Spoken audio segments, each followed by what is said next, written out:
Jason was the kind of man who didn't ask for much from life. In his small town, where everyone knew everyone, he was respected as a skilled mechanic with a heart as big as his calloused hands. His garage, tucked at the edge of Main Street, was more than just a workplace.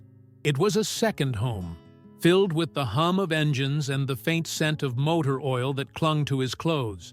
But lately, things hadn't been easy.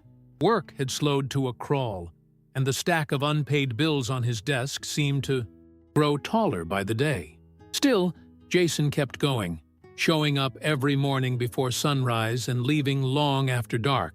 He wasn't one to complain. He believed in hard work and doing right by people, even when life didn't return the favor. It was on one of those quiet afternoons, with rain threatening to fall and his mind preoccupied with overdue rent, that Jason first noticed the boy. The boy sat just outside the garage in a battered wheelchair that looked like it had survived more years than it should have. His legs were still, but his hands fidgeted nervously with the frayed fabric of the armrests. Beside him stood a woman, his mother, her face lined with exhaustion that no amount of sleep could erase. She looked like someone who had been fighting battles no one else could see. The wheelchair's front wheel was bent at an awkward angle, making it impossible for the boy to move without tipping forward. Jason paused mid-step, wiping his grease-stained hands on an old rag as he took in the scene. Something about their quiet struggle tugged at him. "Need some help?" he called out, his voice steady but kind. The mother hesitated for a moment before nodding, explaining in a soft voice that they couldn't afford repairs. Jason glanced at the boy, his wide eyes filled with both embarrassment and hope, and made up his mind right then and there. Jason didn't even think twice before rolling the wheelchair into his garage. The boy, whose name he soon learned was Ben, looked up at him with a mixture of curiosity and uncertainty. Jason crouched down to inspect the damage, running his fingers over the bent wheel and the loose bolts that held the frame together. "This is fixable," he said, with a confidence that seemed to ease both Ben and his mother, Olivia. She offered to pay whatever she could, but Jason shook his head firmly. "Don't worry about it," he said, already pulling out his toolbox. Olivia protested weakly, but Jason waved her off with a small smile. He wasn't doing this for money. He was doing it because it felt like the right thing to do. As he worked, Ben sat quietly nearby, watching every movement with wide eyes. Jason could feel the boy's gaze but didn't mind. In fact, it reminded him of when he was a kid, fascinated by how things worked and how they could be fixed. As the hours ticked by, Jason became completely absorbed in the task. The wheelchair wasn't just broken, it was barely holding together. He realized that a simple repair wouldn't be enough. If he wanted to do this right, he'd have to rebuild parts of it from scratch. Digging through the cluttered shelves of his garage, he found an old bicycle he'd been meaning to fix up for years. The frame was rusted and the tires were flat, but the gears and wheels were still in decent shape. "This'll do," he muttered to himself, already envisioning how he could use the parts. Olivia watched from a distance, her arms crossed tightly, as if trying to hold herself together. She looked like she wanted to say something but held back. Jason didn't push her. He figured she'd been through enough without him prying into her life. Instead, he focused on the task at hand, determined to give Ben something better than what he'd had before. By the time the sun began to set, Jason was still at it, his hands moving with a precision born from years of experience. He hadn't taken a break since lunch, but he didn't care. There was something deeply satisfying about this project. Ben had fallen asleep in a chair nearby, his head resting against his mother's arm. Olivia looked at Jason with a quiet gratitude that she didn't put into words.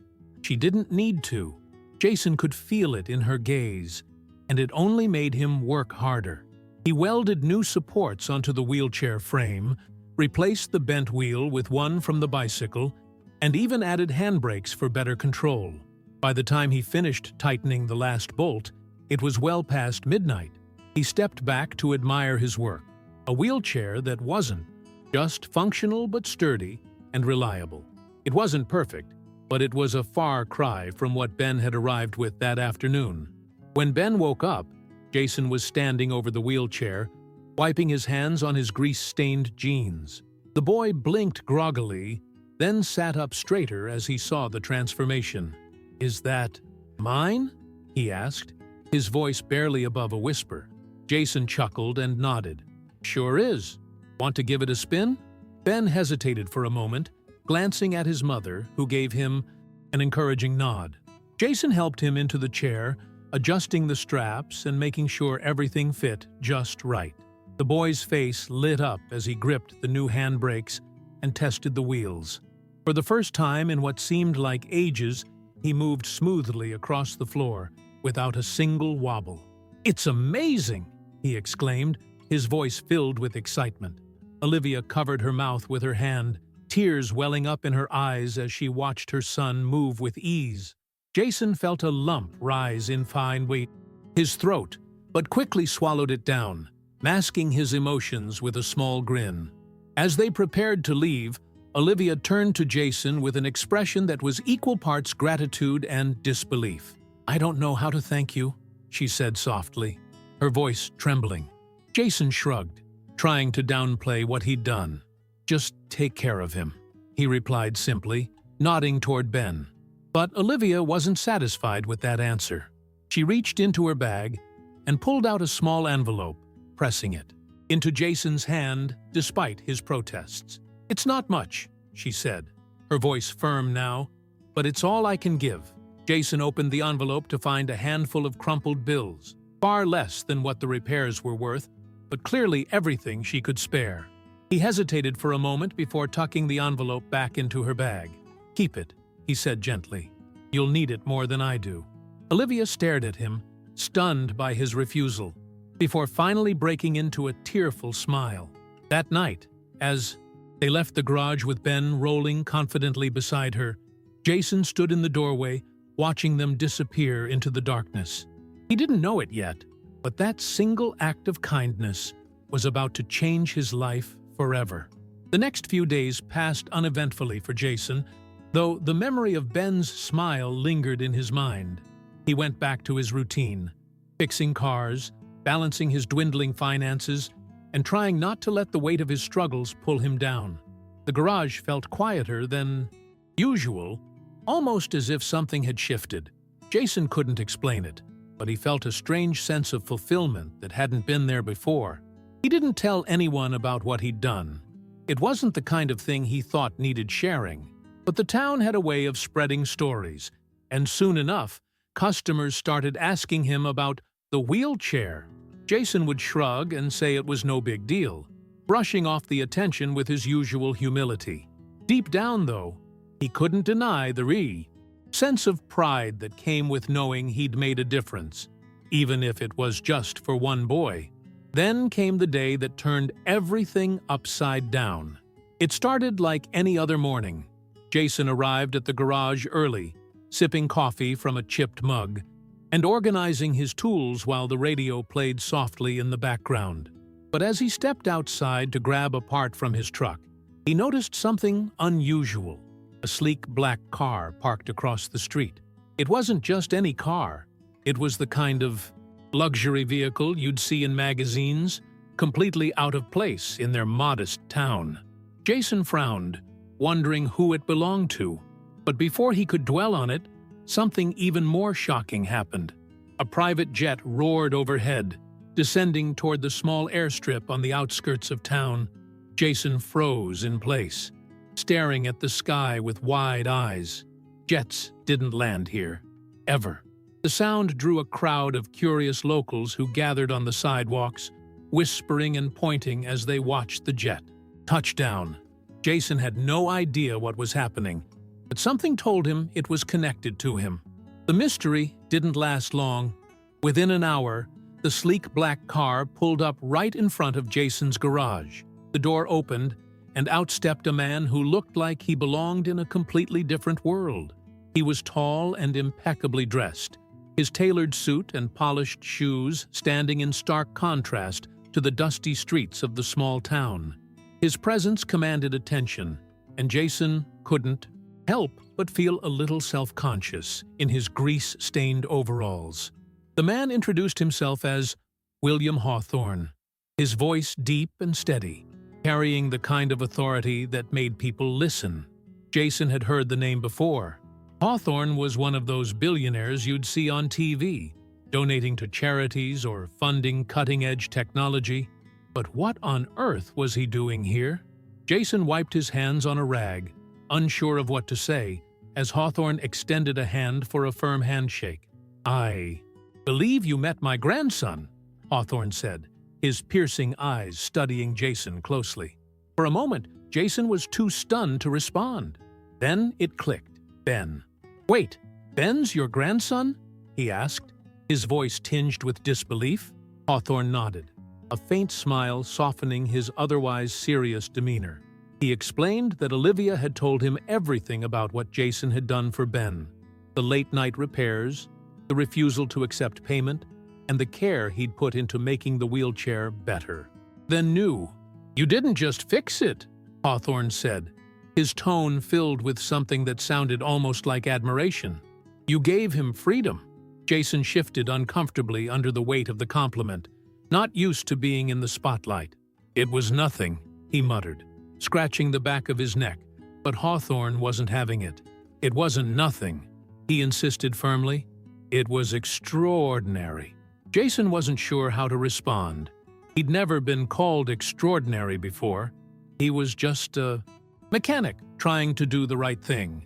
But Hawthorne wasn't there to simply offer praise. As the billionaire spoke, Jason realized there was a deeper reason for his visit. Hawthorne explained that he owned a state-of-the-art facility dedicated to designing and repairing high-end mobility equipment for people with disabilities. The facility was renowned for its innovative technology and commitment to improving lives. But Hawthorne said it lacked something crucial: people like Jason. "We need someone who doesn't just see machines," Hawthorne said, his voice steady and deliberate. "We need someone who sees the people behind them." Jason listened in stunned silence as Hawthorne laid out his offer: a position at the facility with a life-changing salary, benefits, and resources that Jason couldn't even begin to imagine. It was an opportunity that could pull him out of his financial struggles and into a world he'd never dreamed of. But the offer wasn't without its challenges. Accepting it would mean leaving behind everything Jason had ever known: his garage, his town, and the simple life he'd built over the years. As Hawthorne spoke, Jason felt a wave of doubt wash over him. Could he really walk away from the place that had been his home for so long? The garage wasn't just a business, it was a part of who he was.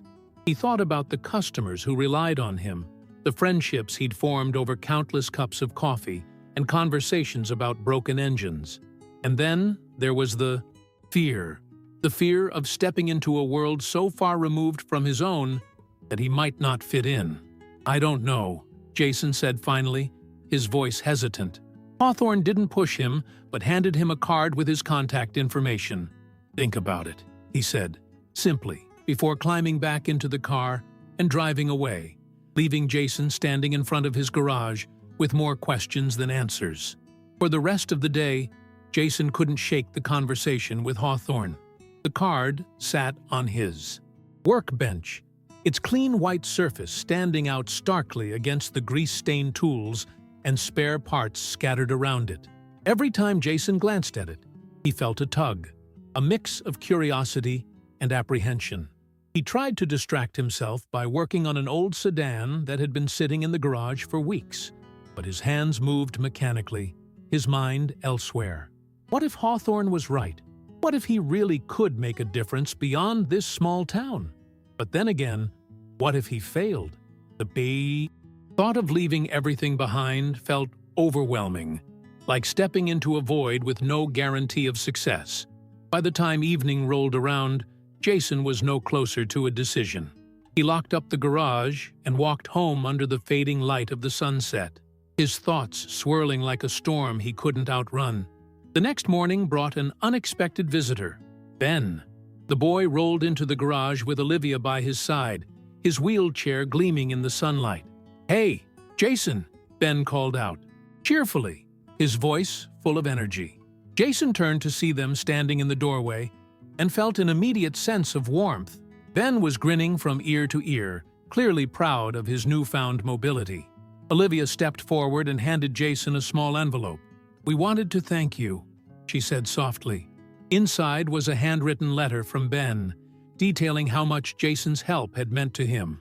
"You didn't just fix my chair," Ben had written in careful block letters. "You made me feel like I mattered."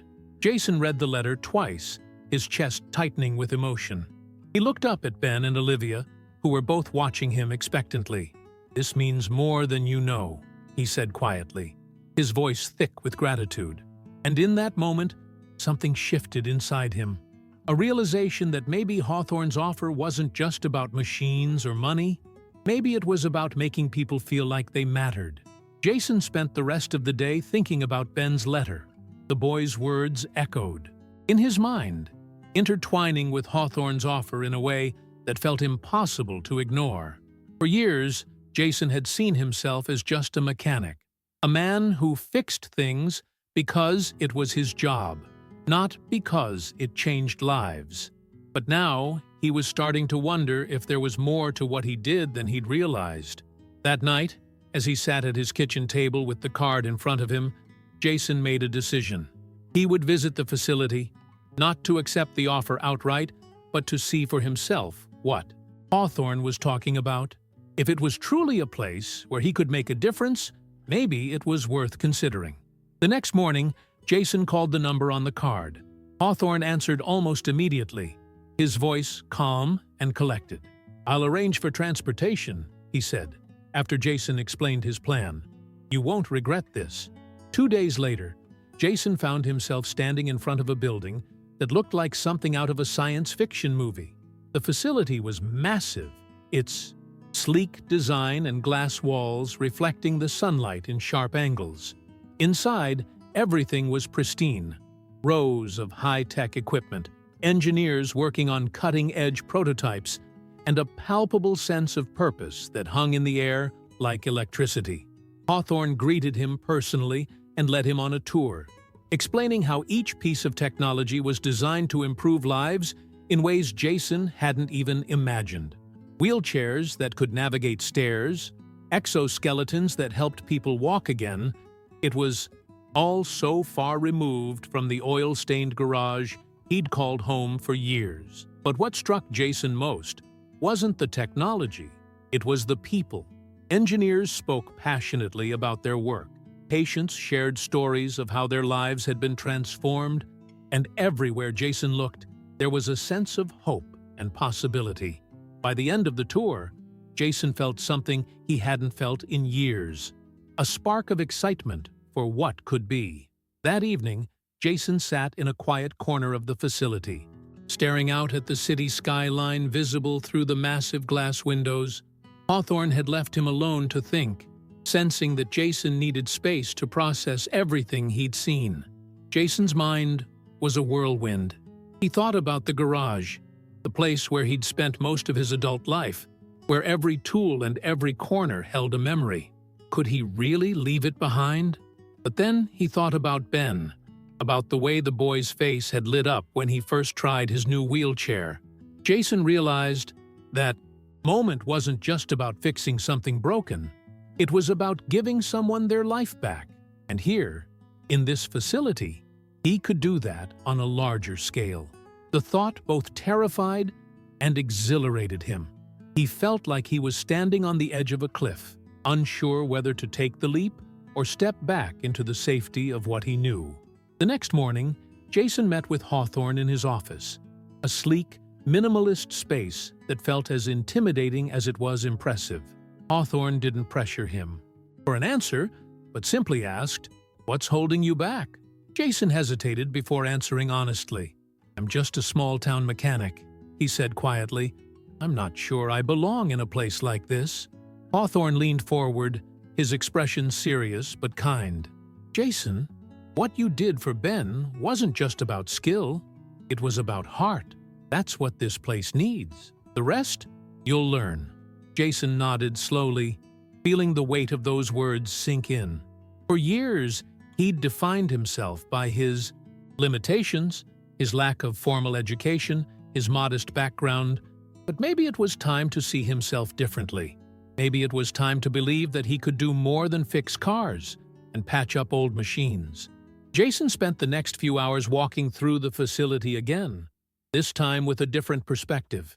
He watched as engineers worked tirelessly on projects that would change lives, their faces lit with passion and determination.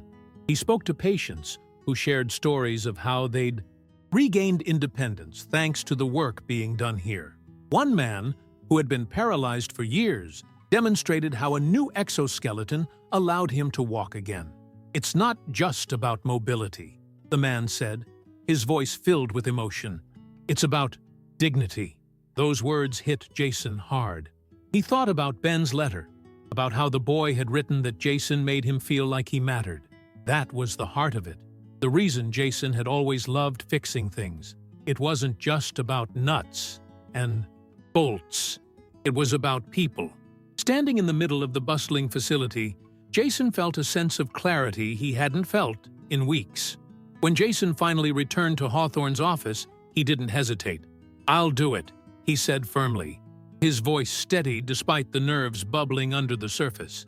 Hawthorne smiled, a genuine smile that seemed to carry both relief and respect. "You won't regret this," he said simply, shaking Jason's hand with a firm grip. The next few weeks were a whirlwind as Jason prepared for his new role.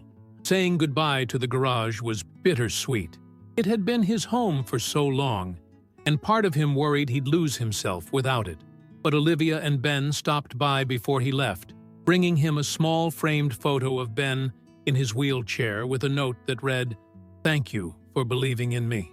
Jason hung it in his new office at the facility as a reminder of why he'd taken this leap. A reminder that sometimes believing in someone else's future is the key to unlocking your own. Jason's first day at the facility felt like stepping into an entirely new world. The tools were more advanced, the projects more complex, and the stakes higher than anything he'd ever faced in his garage.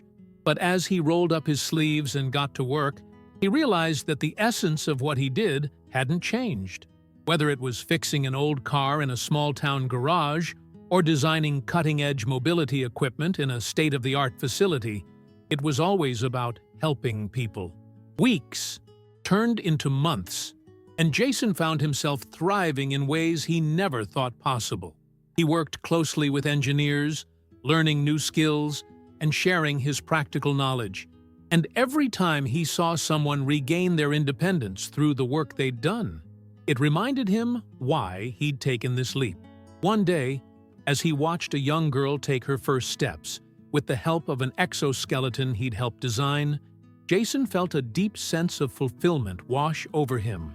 For the first time in his life, he didn't just feel like a mechanic. He felt like a man who was truly making a difference. And in that moment, he knew he had found his purpose.